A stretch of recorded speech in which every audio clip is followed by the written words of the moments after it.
Saudara, hari ini kita akan coba merenungkan tentang kata gereja itu sendiri.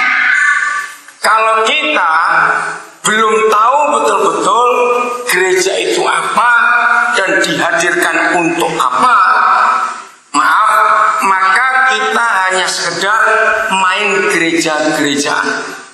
Karena kita tidak tahu untuk apa itu. Saya tidak berharap hari ini ada di antara saudara yang masih punya konsep begini. Kalau ada orang tanya, kenapa kamu jadi Kristen? Ya enak aja. Salah jawaban itu. Yang lain lagi jawab, kenapa kamu jadi Kristen? Ada yang jawab gini, karena boleh makan babi. Tidak ada urusannya dengan itu. Kenapa saudara jadi Kristen? Habis tetanggaku dulu gereja, lama-lama aku ketarik juga. Bukan. Ada orang tanya lagi, kenapa engkau jadi Kristen? Habis dari kecil aku disekolahkan sekolah Kristen oleh orang tua. Bukan. Kita menjadi Kristen itu karena panggilan Tuhan dan pilihan dalam hidup kita. Dan setelah kita menjadi Kristen karena kita percaya Tuhan Yesus, maka kita ini punya tugas dan punya tanggung jawab. Gereja tidak dibuat hanya untuk diri kita sendiri saja. Kata gereja, kalau kita pernah ingat dalam perjanjian baru, kata itu ekklesia. Itu bahasa Yunani, artinya dipanggil keluar.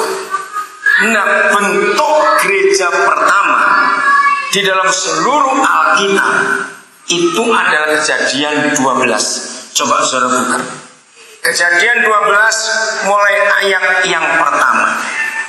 Siapa yang dipanggil siapa hari itu? Ayo lihat Kejadian 12. Siapa yang dipanggil siapa? Pasal 12, bukan ayat 12 ya.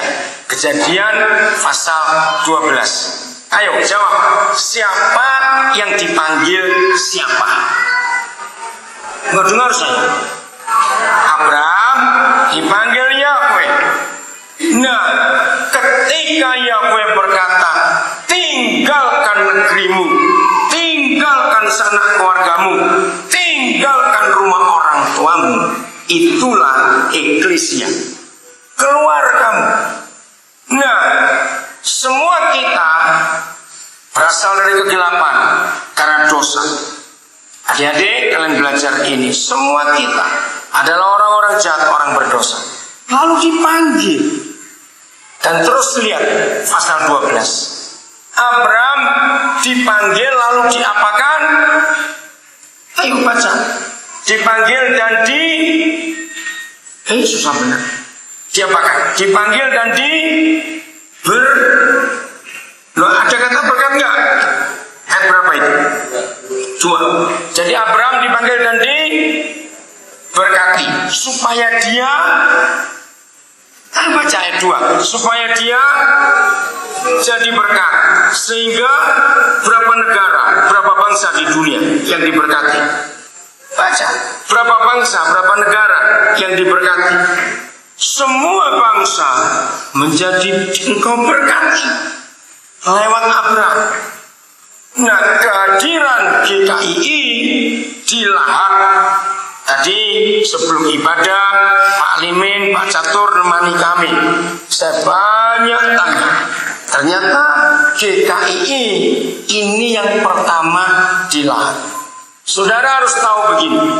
Kehadiran gereja itu bukan untuk diri kita sendiri. Setuju? Kita dipanggil jadi gereja karena kita diberkati supaya memberkati dunia ini. Diresmikan oleh Bapak Bupati September ya Pak? Belum September 2009 nih. Desember 2009. Berarti hampir 2 tahun, kurang berapa minggu lagi. Pertanyaannya, selama saudara sebagai gereja yang disahkan oleh pemerintah hampir 2 tahun ini, dampak apa yang sudah terjadi di Kabupaten Lahat ini lewat kehadiran saudara? Itu yang penting. Kehadiran GKII di Lahat tidak boleh hanya menambahkan satu gereja lagi. Bukan. Karena gereja itu dipanggil untuk jadi berkat. Sekarang kita lihat perjanjian baru. Siapa masih ingat? Kepada gereja Tuhan Yesus berkata bahwa kita ini apanya dan apanya dunia. Kamu adalah titik-titik dunia. Kamu adalah titik-titik dunia. Ayo cepat. Kamu adalah garam dunia. Dan kedua, kamu adalah terang dunia. Saudara, ayo kita belajar dari dua kata benda ini, garam dan terang. Pertanyaan saya, menurut saudara, orang itu kalau disuruh milih ya, dalam hidup ini lebih memilih garam atau lebih memilih gula? Lebih kebutuhan garam atau lebih kebutuhan gula manusia itu? Ayo jawab, masa ragu-ragu.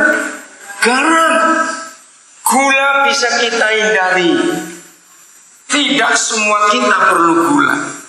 Apalagi berlebihan, gula jadi tidak baik buat kesehatan. Tapi garam itu harus. Ya juga jangan banyak-banyak tentunya. Ya, garam itu harus. Karena tubuh kita perlu garam. Siapa pernah pelihara ternak kambing, sapi? Ada yang pernah? Coba angkat tangan. Kasihan betul, suka makan tapi nggak pernah pelihara mereka. Saya pernah tinggal di desa. Ternyata kambing dan sapi pun perlu garam. Ada yang tahu nggak? Yang pernah tinggal di desa dulu? Masa nggak ada? Pak Catur gimana waktu masih di Kebumen dulu? Betul ya, saudara. Itu sapi-sapi itu kalau kurang garam, mereka bisa curi ke dapur. Yang dicari cuma garam. Dulu saya masih kecil nggak ngerti, kenapa ini sapi makan garam, kambing juga cari garam. Jadi semua kehidupan itu perlu garam. Yang kedua, adakah manusia hidup yang tidak perlu terang? Ada tidak? Tuh, aku susah kali jawabannya ini. Saya ini kalau khotbah itu ngajar, jadi saya ingin saudara interaksi dengan saya. Saya tanya, adakah manusia hidup gak perlu terang? Ada, apa? Betul gak? Yang gua cari ilmu itu, mereka gak perlu terang. Bukan cuma manusia hidup yang perlu terang. Siapa yang masih ingat waktu masih SD ada pelajaran biologi? Saya masih ingat ini. SD atau SMP ya, lupa saya. Terus masukkan ubi jalar ke dalam kotak. Lalu kotaknya ditutup dan ada satu lubang. Masih ingat praktiknya biologi dulu? Begitu ubi jalar ini keluar tunas, aneh. Tunasnya menuju kemana? Ke lubang itu. Masih ingat tidak? Jadi seluruh kehidupan di dunia itu perlu garam dan perlu terang. Nah, ini masalahnya. Menurut saudara, adakah tokoh-tokoh lain yang pernah hidup di dunia ini yang pernah berkata kepada pengikutnya bahwa kamulah garam dunia dan kamulah terang dunia selain Tuhan Yesus? Ada tidak tokoh lain yang pernah bicara itu? Coba jawab. Ada tidak? Tidak ada. Berarti hanya kita satu-satunya kelompok manusia di dunia ini yang adalah terang dunia dan garam dunia. Sekarang ngerti maksudnya, saudara? Di mana kita hadir, maka kita harus punya dampak di situ. Tadi saya tidak tahu berapa banyak di antara saudara yang sebelum mulai ibadah, kan tadi Pak Catur nayangkan cuplikan DVD. Itu tentang pelayanan kami di Papua. Dan bagi yang belum nonton, saya cuma cerita dikit. Saudara, setelah kira-kira hampir 30 tahun saya jadi hamba Tuhan, tiba-tiba Tuhan menyuruh saya untuk pindah ke Papua. Jelas pimpinan Tuhan untuk saya ke sana. Waktu saya tiba di Papua, saya belum tahu mau buat apa. Saya tidak buka gereja karena di Papua sudah banyak gereja. 11 bulan pertama saya cuma keliling, tidak pelayanan, hanya mencari apa yang dibutuhkan oleh orang Papua. Tanah mereka kaya, tanah mereka subur, tapi orangnya miskin sampai hari ini. Maka itu bergolak terus Papua. Setelah saya survei, waktu itu baru 9 kabupaten, sekarang sudah hampir 30 kabupaten. Pemekarannya gila betul di sana. Nah, setelah saya survei, ternyata orang Papua hanya butuh pendidikan yang baik. Maka tahun 95, bersama istri saya, bersama tim kecil yang pertama, kami mendirikan sekolah pertama di Papua yang berpola asrama. Dan itu dari taman kanak-kanak. Sekolah kami tidak terima SD atau SMP. Semua harus masuk dari taman kanak-kanak dan harus asrama. Wah, benturannya keras sekali. Mana bisa anak-anak TK diasramakan. Saya yakinkan mereka, setelah saya survei 11 bulan itu, bahwa mereka tidak butuh gereja. Gereja sudah banyak.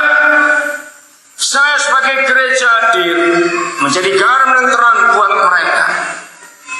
Saudara, setelah jalan 4 tahun sekolah itu, akhirnya sekolah itu meludak, saudara. Baru orang-orang tua sadar, penginjilan terjadi sangat mudah. Mereka memasukkan anak-anak mereka ke TK kami. Sampai hari ini belum ada gereja atau LSM atau kelompok manapun juga yang buat TK berpola asrama. Baru kami. Karena sulit pengasuh-pengasuh. Kalau nggak disiapkan nggak mungkin itu. Nah, yang masuk tahun 95 sudah lulus SMA 3 tahun yang lalu. Mereka ada di Jogja, di Salatiga, di Jakarta. Itu dari TK. Tahun ini generasi yang keempat. Generasi yang kedua salah satunya, jadi yang masuk tahun 96, ini anak Papua semuanya. Tanggal 4 September yang lalu, ini namanya Fani Arwam, anak perempuan. Dia dapat beasiswa ke Universitas Teknik Shanghai. Ketika dia sampai sana, dia telepon istri saya. Dia menangis. Dia berkata, "Mami," mereka panggil kami papi mami, karena itu jadi anak-anak kami. Bersyukur kepada Tuhan. Papi mami buka sekolah di Papua. Dan sekarang saya ada di Shanghai. Keriting hitam, sudah pintar bahasa Mandarin. Sudah mulai nulis bahasa Mandarin juga. Saya yang Cina aja kalah dengan dia. Dari TK. Tiap tahun kami terima. Nah, dari tahun 95 kami mulai dengan 1 sekolah. Sekarang di 9 kabupaten di Papua kami ada 28 TK. Ada 3 SD, lalu 2 SMP, 3 SMP, 3 SMA. Tuhan bergerak cepat sekali. Kehadiran kami sebagai gereja tidak membuat ibadah saja, tapi membuat jawaban untuk mereka. Nah, maka itu tanyakan diri saudara, sebagai garam dan terang dunia, berapa besar pengaruh saudara untuk orang-orang di sekitar saudara? Dengan catatan, tidak ada orang lain lagi di dunia ini yang pernah berkata, "Kamulah garam dunia, kamulah terang dunia," kecuali Yesus Kristus Tuhan. Jadi semua orang yang mengaku pengikut Yesus, semua orang yang mengaku diri Kristen harus jadi garam dan terang dunia. Kehadiran kita harus jadi jawaban buat orang-orang itu. Yang ketiga, mari kita buka untuk yang ketiga ini. Yohanes 7 ayat 38. Tadi saya bersyukur waktu saya keluar, saya ketemu seorang anak muda. Saya ini kalau ketemu anak muda pasti tanya, "Cita-citamu apa?"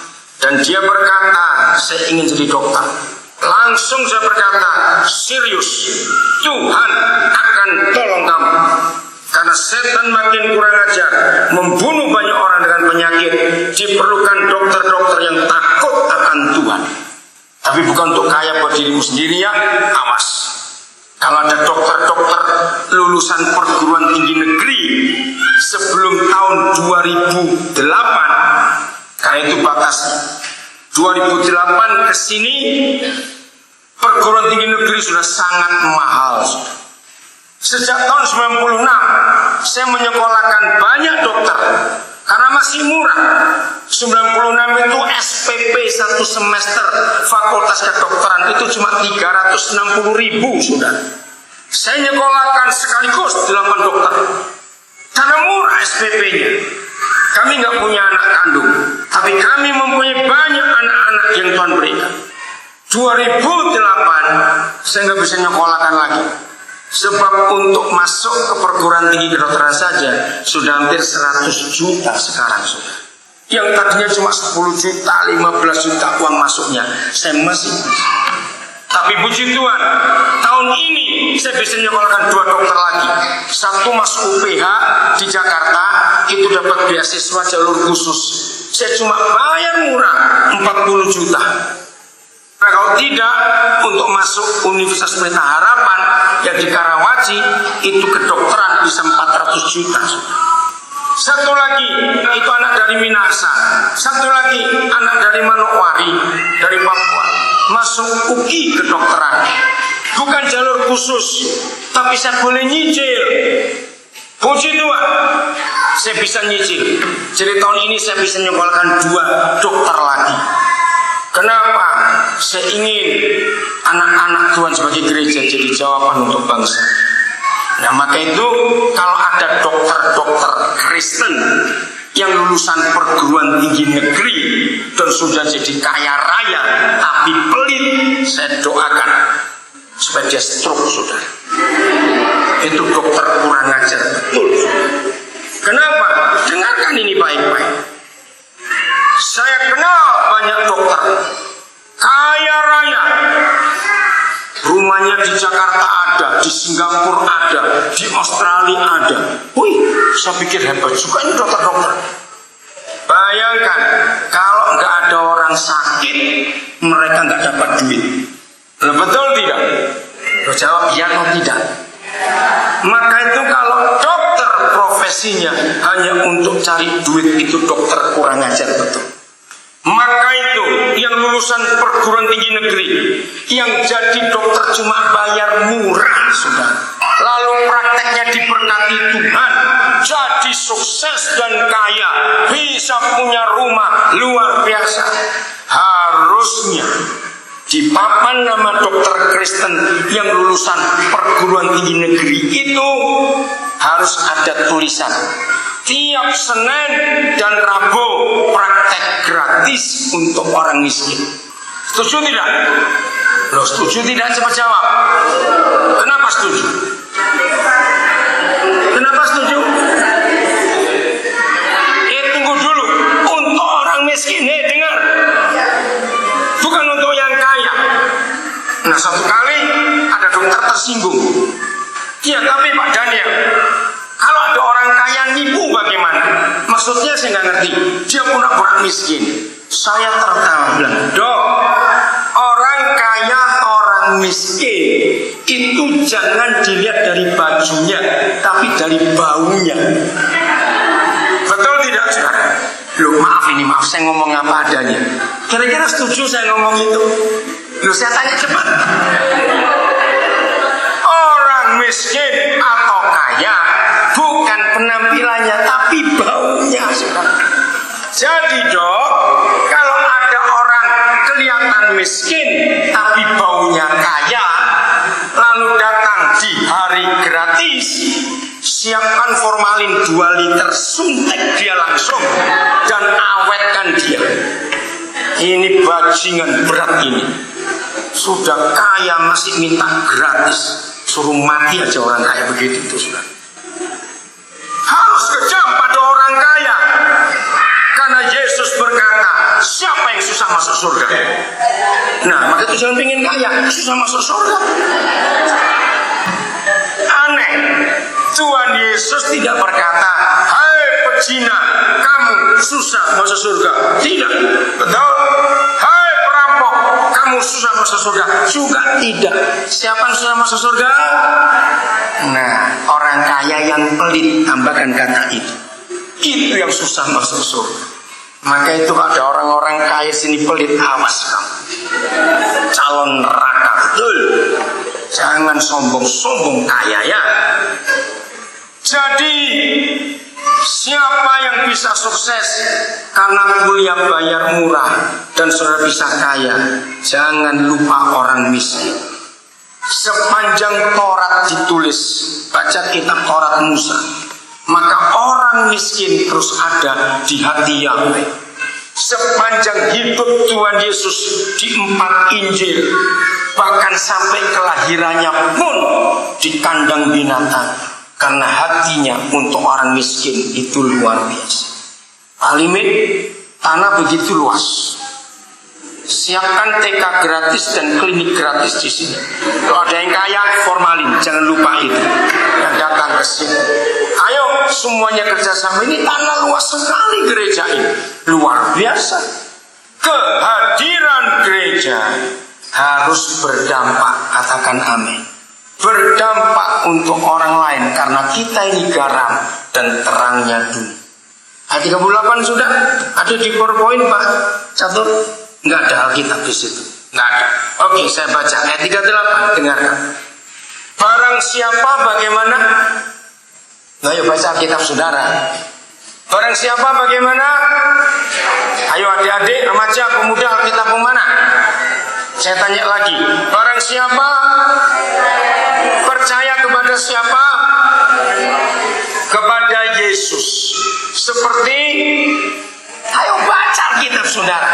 Itu yang gak bawa Alkitab keterlaluan. Saudara ke gereja kok gak bawa Alkitab. Ayo.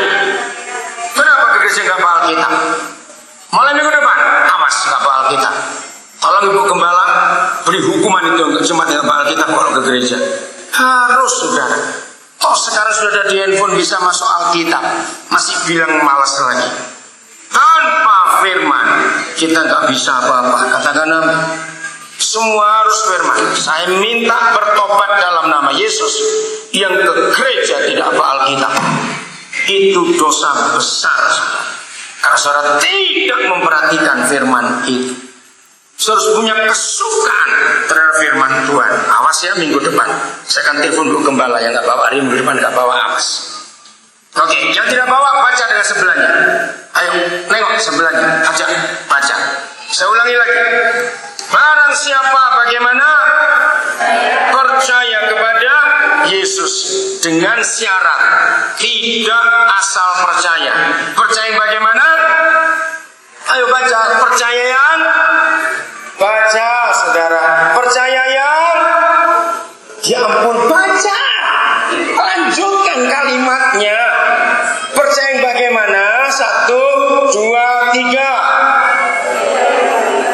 Yang kuat suaranya. 1, 2, 3. Nah, itu poin. Tidak asal Kristen, tidak asal percaya, tapi percaya dengan syarat seperti yang dikatakan kitab suci. Ternyata banyak pendeta, banyak majelis, banyak penginjil, banyak orang Kristen yang belum percaya kepada Yesus seperti yang dikatakan kitab suci. Dari mana kita bisa tahu?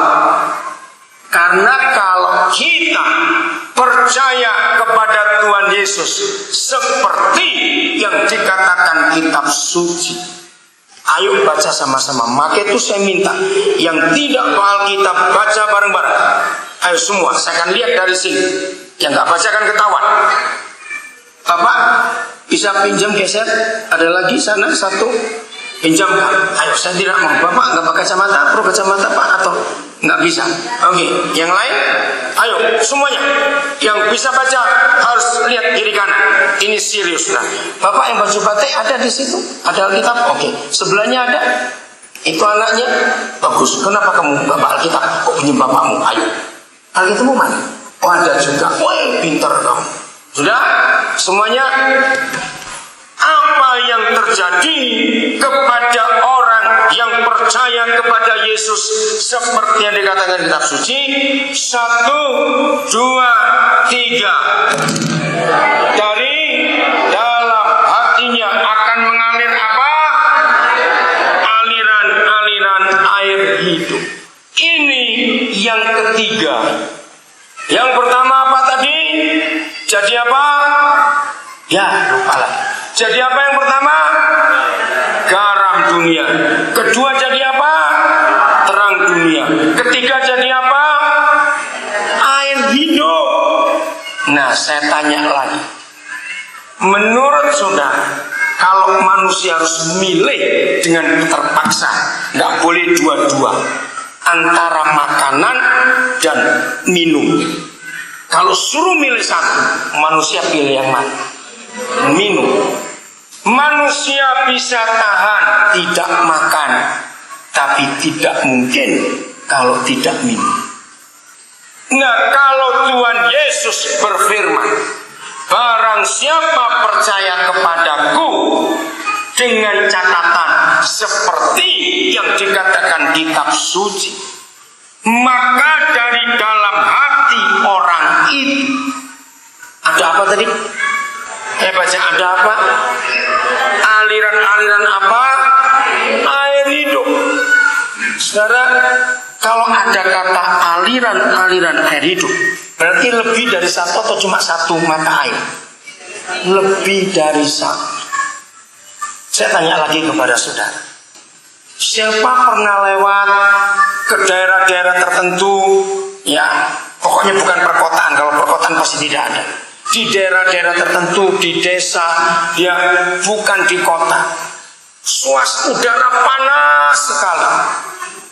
Tiba-tiba waktu jalan itu dengar gemericik air. Kita noleh nggak? Kita cari nggak tempat air itu? Pasti. Terus begitu kita lihat, wow ada sungai kecil, tidak besar. Tadi sungai apa yang kami lewat tadi ke lahat? Apa? Lemata. Wih, besar sekali. Tapi nggak menarik, airnya coklat begini. Oke, nah bayangkan kalau ada sungai kecil nggak besar, airnya mengalir dan jernih sekali sampai kelihatan ke dasarnya ada batu-batu. Apa yang muncul di hati kita melihat sungai begitu mengalir itu? Muncul apa? Apa? Yang kuat suara sehingga dengar. Muncul apa di hati kita? Macam-macam. Senang, apalagi segar, apalagi rasa haus, apalagi. Ibu jangan 3 kali, cukup yang lain bu, jangan diborong semua. Ayo yang lain cepat, apalagi. Cepetanlah, kayak gak pernah lihat air saja ini orang. Ayo apalagi. Ingin nyebur, jangan, kasihan di sana ntar keruh semua airnya. Oke, betul, ingin nyebur karena bisa segar. Banyak hal yang kita bisa munculkan kalau kita lihat air itu. Nah, saya tanya balik kepada saudara, selama saudara jadi Kristen, adik-adik yang masih SMP, SMA dengar ya, ibu-ibu, saudara penjual di pasar, karyawan, pengusaha, pengangguran sekalipun ya, selama kita hidup jadi Kristen, adakah orang-orang yang gak pernah kenal kita atau kenal kita? Dalam hidup setiap orang Kristen itu pasti dan harus ada daya tarik untuk membuat orang datang. Karena dalam hidup kita ada 3 benda yang merupakan kebutuhan pokok manusia. Apa saja tadi bendanya? Garam 2, terang 3, air. Ingat saudara, tidak ada tokoh dan manusia manapun sejak zaman Adam sampai sekarang yang pernah berkata tentang 3 hal ini kecuali Tuhan Yesus. Jadi seharusnya kehadiran gereja itu akan diserbu oleh banyak orang, bukan untuk dikeroyok. Sebab dunia perlu garam, perlu terang, perlu garam dunia, perlu terang dunia, dan perlu air hidup itu. Maka itu kalau kita sudah jadi Kristen sekian banyak tahun, tapi nggak pernah ada satupun orang yang datang untuk mencari Yesus lewat saudara, walaupun tidak bentuk Tuhan Yesus, tapi sesuatu, berarti ada yang salah dalam hidup Kristen kita. Saya beri beberapa contoh untuk kita melihat ini. Menurut saudara, Yusuf waktu di Mesir, saya pakai bahasa perjanjian baru, dia sudah Kristen atau belum? Sudah percaya Tuhan kita atau belum? Yusuf yang di Mesir sudah belum? Sudah. Yaitu jawablah, jangan diam semua yang lain. Saya ini ngajar lagi sekali. Saya tanya lagi, yang lain nggak jawab awas. Menurut saudara, waktu Yusuf ada di Mesir, dia sudah percaya Tuhan kita belum? Sudah, karena memang dia anak Tuhan. Sekarang buka Kejadian 39 mulai ayat 1. Cepat ya. Nah, maka itu adik-adik remaja, inilah contoh yang kalian harus ikuti. Karyawan-karyawan sebungis apa bos saudara, ya, pegawai-pegawai sejahat apa pimpinan-pimpinan saudara. Belajarlah hidup seperti Yusuf. Di rumah siapa? Ayat 1 Yusuf di rumah Potifar. Siapa? Seorang Mesir, pengawal istana, pegawai istana Firaun, kepala pengawal raja. Jadi Potifar ini eselon 2 di pemerintahan kerajaan Mesir, cukup tinggi kedudukannya. Membeli Yusuf karena zaman itu masih ada zaman perbudakan. Kalau budak dibeli oleh orang kaya, itu digaji atau tidak? Tidak, cuma diberi makan. Itu pun asal-asal, pokoknya kerja. Yusuf jadi budak di rumah orang ini. Tapi lihat ayat 2. Tetapi Yahweh menyertai Yusuf. Ada garam, ada terang, dan ada air hidup itu dalam hidup Yusuf. Apa dampaknya? Sehingga ia menjadi seorang yang, ayo baca ya, selalu berhasil dalam pekerjaannya. Orang tua, ibu bapak, kepada anak-anak, jangan ditinggalkan warisan harta benda. Kalau anak-anak tahu bahwa kita mewariskan kekayaan, entah itu rumah, entah itu pabrik, entah itu tanah atau apa, nanti mereka berkelahi sendiri kakak beradik. Kira-kira sudah pernah tahu? Mungkin dilihat ada orang kaya belum mati, anaknya bermusuhan karena berebut harta orang tuanya. Pernah dengar nggak kisah seperti itu? Saya tanya ada tidak? Oh nggak ada, nggak ada gitu loh. Jangan diam. Ada tidak? Nah itu dia. Tapi tinggalkan warisan iman untuk anak-anakmu. Kalau saudara tinggalkan warisan iman untuk anak-anak, mereka akan jadi orang-orang hebat. Ini yang terjadi dengan Yusuf. Yakub bapaknya, masih ingat itu cucunya Abraham, mewariskan iman kepada Yusuf. Hasil iman Yusuf, Yahweh menyertai dia. Orang tua, berbahagialah kita kalau kita mewariskan iman untuk anak-anak kita. Tutup dulu Kejadian 39. Tolong yang suaranya kencang, baca 2 Timotius 1 ayat 5. Sebentar, karena kami mau ke Perbumuli sebentar. Ya, jadi nggak bisa lama-lama. Ayo, 2 Timotius 1 ayat 5. Itu warisan yang benar untuk anak cucu kita. Oke, salah seorang silakan baca 2 Timotius 1 ayat 5. Cepat. Ayo, salah seorang. Ya Pak, monggo Pak Catur. Yang kuat. Timotius 1 ayat 5. Dengar. Sebab aku teringat akan imanmu yang tulus ikhlas, yaitu iman yang pertama-tama hidup di dalam nenek Lois dan di dalam ibumu Eunike, dan yang aku yakin hidup juga di dalam diri. Jadi Timotius itu adalah gembala yang termuda dalam sejarah gereja yang mula-mula. Sayang kita nggak pernah tahu berapa umurnya, tapi diperkirakan awal-awal 20-an.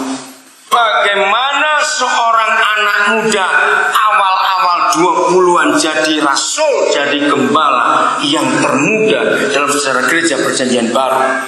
Ternyata kita ketemu rahasia di ayat itu. Sebab dia mewarisi uang atau iman. Baca, uang atau iman. Iman dari siapanya dan siapanya? Neneknya dan ibu. Dengarkan orang tua, wariskan itu untuk anak cucu kita. Iman. Bagaimana cara kita mewariskan iman kepada anak cucu kita? 2 Tawari pasal 17. Nanti kita kembali lagi ya ke Kejadian 39, belum selesai. 2 Tawari 17. Ada seorang raja namanya Yosafat. Diberkati Tuhan luar biasa. Saya baca mulai 1. Maka Yosafat anaknya menjadi raja menggantikan dia sebagai pemimpin Israel. Ia memperkuat dirinya dengan menempatkan tentara di semua kota yang berkubu di Yehuda dan pasukan-pasukan pendudukan di tanah Yehuda serta di kota-kota Efraim yang direbut oleh Asa ayahnya. Ini penting sekali. Ayat 3. Dan siapa? Yahweh ngapain? Nah, sama dengan Yusuf menyertai Yosafat. Kenapa disertai Tuhan? Karena ia hidup mengikuti siapa? Jejak iman sebetulnya yang dahulu dari Daud bapak leluhurnya, dan tidak mencari Baal-Baal. Kalau sekarang narkoba, pornografi dan macam-macam itu ilah zaman ini. Tidak, Yosafat yang masih muda tidak ngikuti yang disembah, diikuti oleh anak-anak muda zaman itu. Melainkan ayat 4, Yosafat mencari siapa? Tuhan bapaknya. Jadi saudara, inilah hidup yang benar. Siapa yang kita jadikan Tuhan, maka anak-anak kita akan ikut. Saya beri contoh kecil. Kita tahu bukan, sebagian bangsa Indonesia itu penjilat pejabat, mendekati gubernur, bupati, nanti dandim atau kapolres. Maaf, itu yang merusak pemerintah Indonesia adalah rakyat Indonesia sendiri. Tidak adalah orang-orang kaya, hanya untuk dapat proyek, dapat izin, dapat segala macam. Nah, kalau suatu hari ada keluarga Kristen di Lahat ngalami musibah, anak-anak di rumah tahu, wih, bapak ibu punya masalah ini, mereka takut. Lalu anak-anak melihat bapaknya ambil handphone, telepon jenderal ini, telepon pejabat itu. Anak-anak dengar, tapi anak-anak tidak tahu apa yang dikatakan. 3 hari kemudian suasana rumah berubah karena masalah selesai. Wah, semua gembira.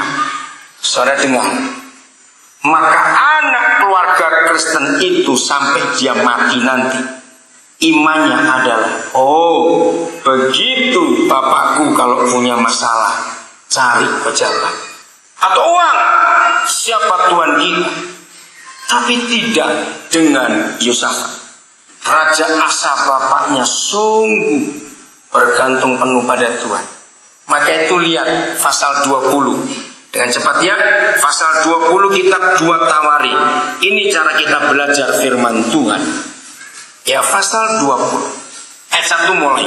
Setelah itu Bani Moab dan Bani Amon datang berperang melawan Yosafat bersama-sama sepasukan orang Meunim. Jadi 3 negara bergabung menyerbu Yehuda. Datanglah orang memberitahukan Yosafat, Raja, suatu laskar yang besar datang dari seberang orang asing dari Edom menyerang tuanku. Sekarang mereka sudah dekat dengan kerajaan. Itu maksudnya. Ayat 3, Yosafat menjadi apa? Takut. Wajar dia takut karena dia manusia. Ini yang penting kita ketahui. Ketika sebagai orang tua takut menghadapi masalah, reaksi ketakutan itu apa? Itu yang penting. Begitu Yosafat menjadi takut, lalu mengambil keputusan untuk apa? Nah, bukan mencari pertolongan, utang kiri kanan, telepon pejabat itu, mencari yang disembah bapaknya dulu. Nanti pulang baca bagi belum tahu kisah ini. Hebat, mujizat terjadi. Musuh nggak diperangi, tapi mereka pakai pujian mengalahkan musuh. Mengapa Yosafat bisa sehebat itu? Karena iman bapaknya diwariskan ke dia. Tidak mencari Baal-Baal, melainkan mencari yang disembah oleh bapak. Jadi kalau ada satu keluarga punya masalah berat, lalu kepala keluarga mengajak istri, anak-anaknya, mari kita merendahkan hati di hadapan Tuhan. Kita minta ampun, kita minta pertolongannya. Lalu sekeluarga sehati, anak-anak melihat iman ibu bapaknya. Berapa hari kemudian Tuhan nyatakan pertolongannya, mujizat terjadi. Percayalah, anak-anak saudara sampai mereka tua nanti, mereka akan tetap belajar. Itu iman bapakku yang pernah lihat. Ngerti contoh-contoh ini, saudara? Jangan cuma rajin ke gereja, jangan cuma rajin rapat-rapat majelis saja, tapi di rumah kita nggak bisa jadi contoh iman untuk anak-anak kita.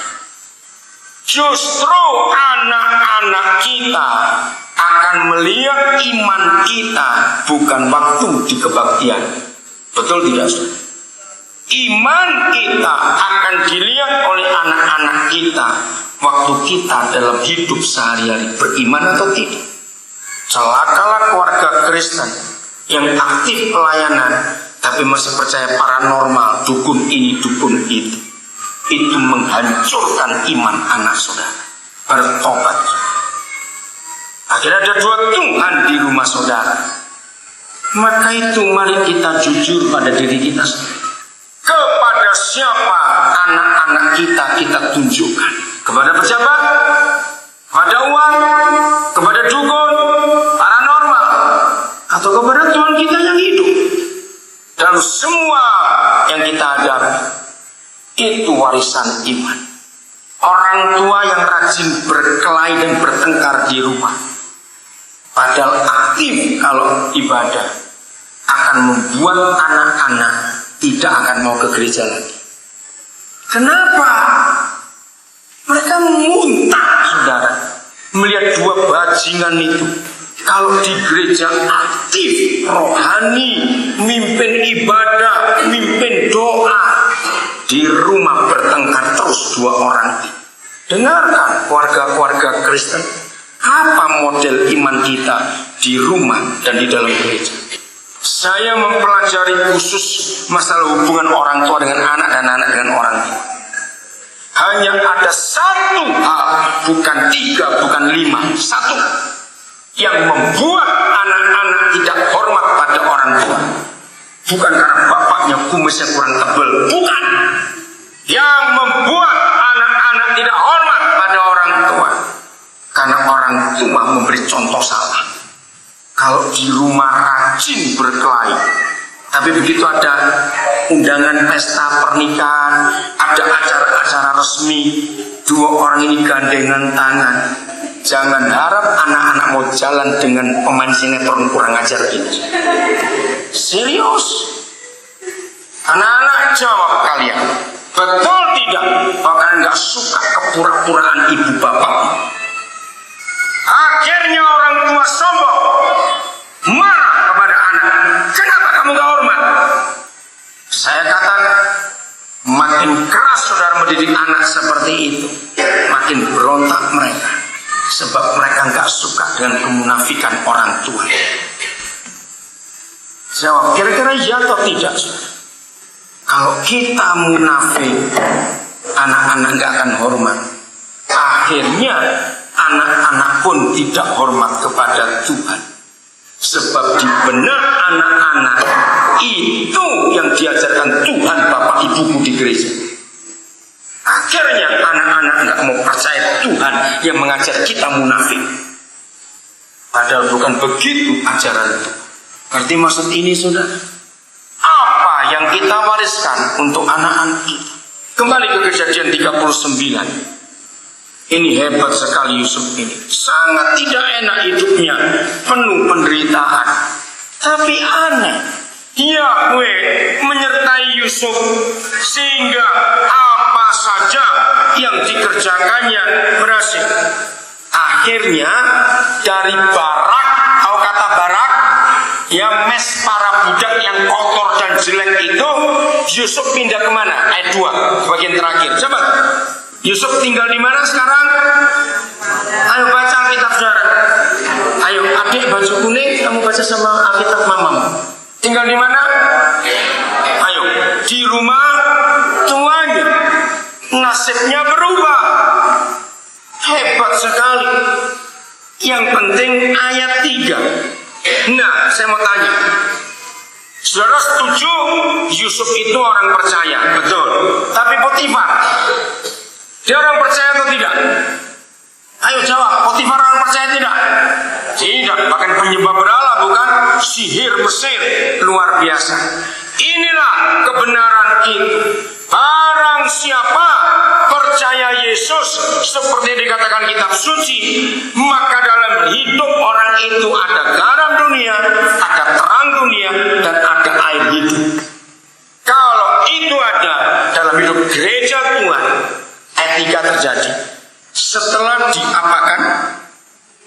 Ayo, setelah diapakan? Dilihat oleh siapa? Tuannya. Bahwa Yusuf bagaimana? Nah, ini yang heran. Bagaimana orang berdosa, orang kafir, dalam tanda kutip saya berkata ini, bisa melihat penyertaan Bapa di surga kepada anak-anaknya. Setelah dilihat oleh Potifar, kita tahu hampir di semua bidang, apalagi yang tentara, ABRI, polisi, kalau ada yang Kristen selalu disingkirkan. Itu sudah bukan rahasia lagi di Indonesia. Di semua bidang, pegawai negeri juga begitu. Ada yang Kristen, sudah. Tapi mulai hari ini dengarkan, kalau saudara percaya Tuhan Yesus seperti yang dikatakan kitab suci, majikan saudara di toko, di pasar, di kantor, di mana saja, mereka yang tidak Kristen akan melihat saudara, bawahan dan karyawan yang beda dengan yang lain. Katakan amin. Sebab kalau hidup saudara benar sebagai gereja, orang berdosa pun akan melihat Tuhan dalam hidup kita semuanya. Ini firman yang luar biasa. Maka itu jangan ada di lahap ini. Kalau saudara karyawan hobinya pindah kerjaan terus karena nggak cocok dengan majikan, awas. Saudara tidak boleh suka pindah-pindah kerja. Jadilah berkat di situ. Karena orang benar pasti akan dibedakan dengan yang lain. Akhirnya pun sampai Firaun pun melihat beda. Coba kita lihat pasal 41 dulu ya. Pasal 41. Pasal 41, saudara lihat mulai ayat yang ke 41 mulai ayat 37. Usul itu dipandang baik oleh Firaun dan oleh semua pegawainya. Ini usul Yusuf. Lalu berkatalah Firaun kepada siapa? Para pegawainya. Mungkinkah kita mendapat orang seperti ini? Seorang yang bagaimana? Penuh dengan roh Tuhan. Kata Firaun kepada Yusuf, oleh karena Tuhan telah memberitahukan semuanya ini kepadamu, tidaklah ada orang yang demikian berakal budi dan bijaksana seperti engkau. Lihat lihat ayat 40. Engkaulah menjadi kuasa atas istanaku, dan kepada perintahmu seluruh rakyatku akan taat. Hanya takhta inilah kelebihanku daripadamu. Dahsyat. Di mana ada orang yang percaya Tuhan Yesus seperti yang dikatakan kitab suci, orang itu akan punya dampak dan pengaruh dimanapun dia berada. Yusuf ini satu-satunya orang Kristen di Mesir. Betul tidak? Dia nggak punya teman satu lagi, sendiri. Hebatnya seperti itu. Pasal 45 ayat 8. Cepat ya. Pasal 45 ayat 8. Saudara kan kaget melihat hidup Yusuf ini. Maka itu saudara kalau baca firman Tuhan, baca bukan dengan doktrin dan dogma, tapi baca sebagai kebenaran, maka firman itu hidup. Seperti yang cara saya ngajar saudara saat ini. Ayat 8 pasal 45. Kaget sekali. Jadi bukanlah kamu kakak-kakakku. Ini perjumpaan Yusuf yang kedua kali dengan ke-10 kakaknya, dan ini perjumpaan Yusuf yang pertama kali dengan Benyamin adiknya. Karena sebelum itu mereka nggak pernah tahu itu adiknya yang dibuang. Mereka kaget ketika mereka tahu itu Yusuf adiknya dulu. Mereka takut, mereka pikir aduh dia pasti balas dendam. Tapi Yusuf berkata tidak. Sebab bukan kamu yang menyuruh aku ke Mesir ini, tetapi Tuhan. Aneh. Jelas kakak-kakaknya yang iri hati yang menyuruh menjual Yusuf ke Mesir. Tapi karena kebenaran, karena firman, Yusuf berkata bukan kamu, tapi Tuhan yang menyuruh aku ke sini. Dan lihat, saudara, Yusuf adalah satu-satunya orang di seluruh Alkitab yang mewakili Tritunggal Kudus. Coba lihat ayat 8 ini. Dialah yang telah menempatkan aku sebagai siapa? Baca, sebagai siapa? Bapa. Inilah Yahweh Abba. Yang kedua, dan siapa? Tuhan atas seluruh istananya. Inilah Tuhan. Jadi ada Bapa, ada Putra, yaitu Yesus Tuhan. Yang ketiga, dan sebagai kuasa, itulah Roh Kudus atas seluruh tanah Mesir. Hebat sekali. Kalau kita bisa percaya kepada Tuhan Yesus seperti yang dikatakan kitab suci, akan luar biasa. Saya ingin bicara kepada anak-anak SD, anak-anak SMP. Ada SD di belakang? Ada anak SD nggak di ruangan ini? Ada SD? Kamu mesti SMP. Iya, ada yang SD? Ada mana? Kamu SD kelas berapa? Yang sebelah? Kelas berapa kamu? Om kira masih TK, kok kecil? Enggak, jangan marah. Ayo pada anak-anak SD, SMP, SMA, buka Mazmur 119. Ada janji yang luar biasa kepada orang-orang benar. Mazmur 119 mulai ayat yang ke-99 dan 100. Ya. Adik-adik kamu jangan keluar dulu. Siapa itu? Ayo ikut baca. Itu anaknya siapa itu tadi? Udah, semua ya. Yang SD, SMP, SMA, perhatikan ayat ini. Ada janji yang hebat. Perintah, maaf, ayat 99. Aku lebih apa? Berarti lebih pandai daripada siapa? Semua pengajarmu. Anak-anak, percayalah, kalau kalian hidup takut akan Tuhan, guru-gurumu pun akan kau buat kagum, seperti Firaun dibuat kagum oleh Yusuf. Bagaimana kita bisa dapat orang sehebat ini? Masih ingat begitu pula Daniel dalam kerajaan Nebukadnezar? Dipuji, ini orang hebat. Kapan, bila mana kalian anak-anak SD, SMP, SMA akan lebih bijaksana, berakal budi daripada guru-gurumu? Baca persyaratannya di kalimat berikut. 1, 2, 3. Sebab, ayo Sebab apa? Peringatan-peringatanmu kurenungkan.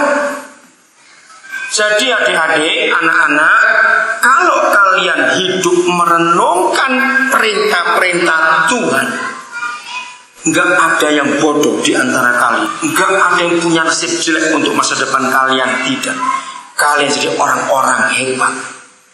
Sekolah di jenjang apapun juga, kuliah di fakultas apapun juga, kalian tetap dijamin lebih berakal budi daripada dosen-dosen.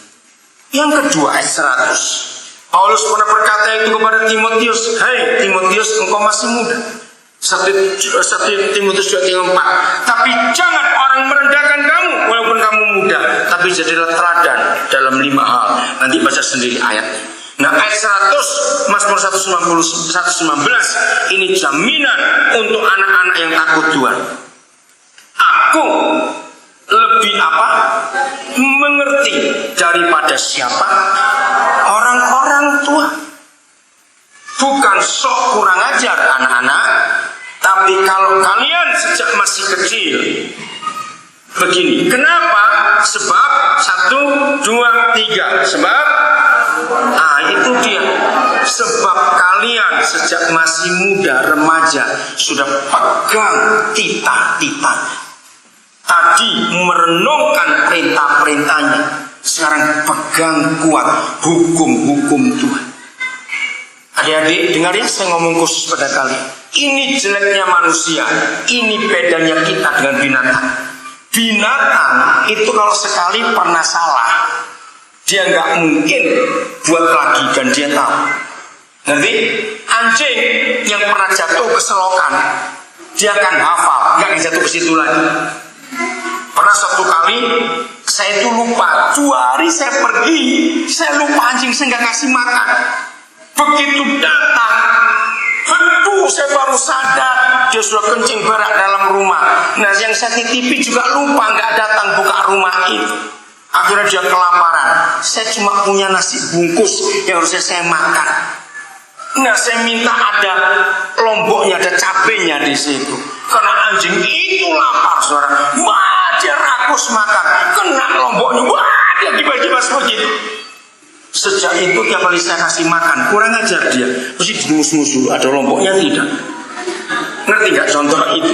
Anjing aja tahu. Tapi kalau manusia tidak, dengarkan kalian anak-anak. Manusia itu lebih bodoh dari binatang. Satu kali kita berbuat dosa, contoh narkoba, dengar ya, atau pornografi, atau judi, atau rokok, atau kemabukan. Jangan pernah kalian berkata, karena temanmu berkata, sekali aja, nggak apa, sekali aja. Kamu kan laki, masa kamu takut?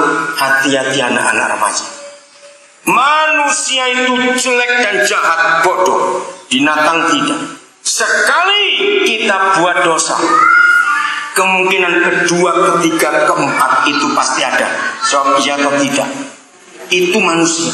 Kalau binatang tidak.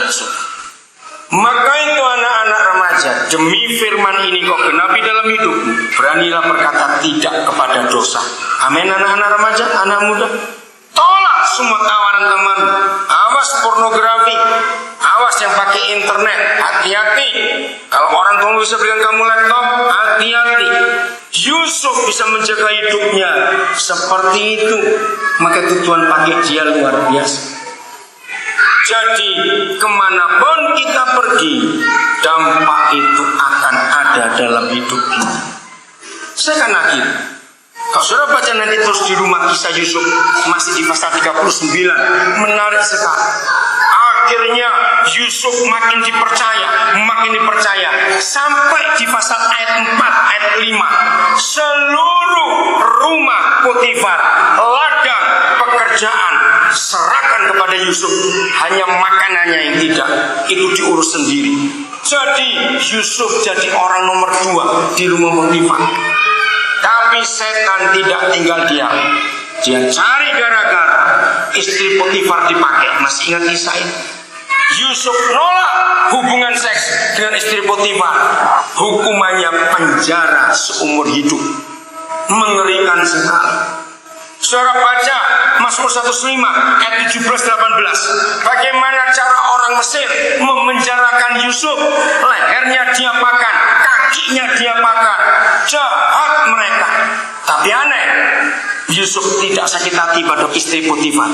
105 ayat 17-18. Anak-anak muda baca. Adik kamu yang SD kelas 4, siapa namamu? Ya, siapa?